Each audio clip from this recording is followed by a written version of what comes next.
سلام برابر، حالتون چطوره؟ امیدوارم که در هر کجا هستین حالتون خوب باشه. اگر بعضیاتون خبرده باشید که تقریبا امید 6 امید 6 تقریبا 1-2 سال در یوتیوب فعالیت نمی‌کنم و خودش هم گفته چرا که فعالیت نمی‌کنم. و برای بعضیاتون تقریبا برای همه کال اف دیوتی ها سراغ بود و خیلی بیشتر کال اف دیوتی ها اونا میشناسن، خیلی هاشون. و اگه کال اف دیوتی موبایل باشین امید 6 ها میشناسید یا امید 6 اونا میشناسید. و در آخرین ویدیو که گذاشت تقریبا 1-2 سال پیش بود و گفت که من برای مشکلات زندگیم و بعضی از کارها که پیش اومده بود یا به مدت خیلی زیادی نیستم یا کلا در یوتیوب فعالیت نمی کنم و با اون خاطر دیگه نیست و خودش توضیح داده و برای بعضیاتون خیلی سوال بود.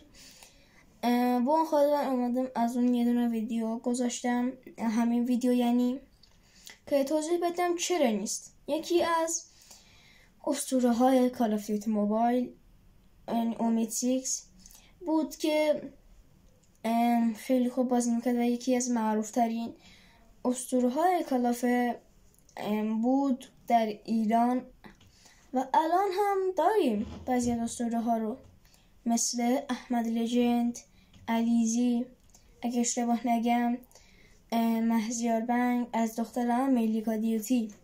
اونا خیلی خوب بازی میکنن از دختره ملیکا دیوتی، از پسران که پسر خودشون میشناسن و در یوتیوب اونا فعالیت میکنن.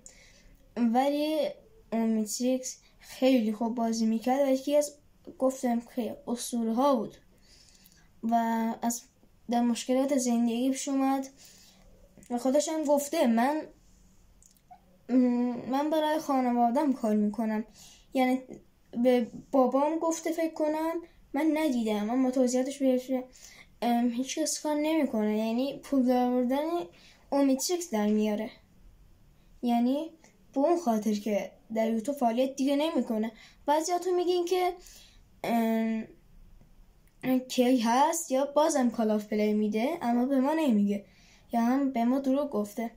نخیر، به اون سوال بگم نخیر، خودش گفته. و بعضی ها که میذاشتن امید 6 در آلکاتراز پیدا شد یا در بتل رویال، اونا همشون دروغه.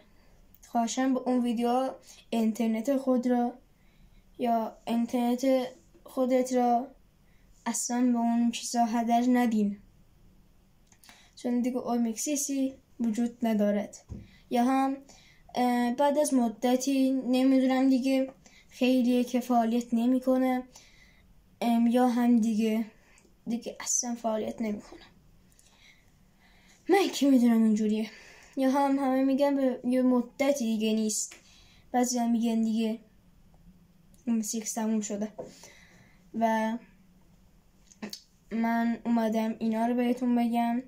برای بعضیاتون سوال بود چرا نیست، برای مشکلات زندگی تا کی نیست معلوم نیست، دست خودشه،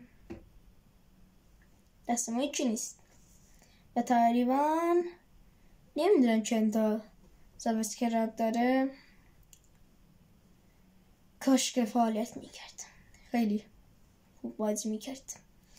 و اگر منو دوست دارین این ویدیو هم تموم شد، اگر دوست دارین خودتون منو ساب کنید یعنی سابسکرایب، خیلی ممنون میشم و ویدیو رو لایک کنید، فقط 2 ثانیه مهلت میبره. و تا ویدیوی بعدی بدرود.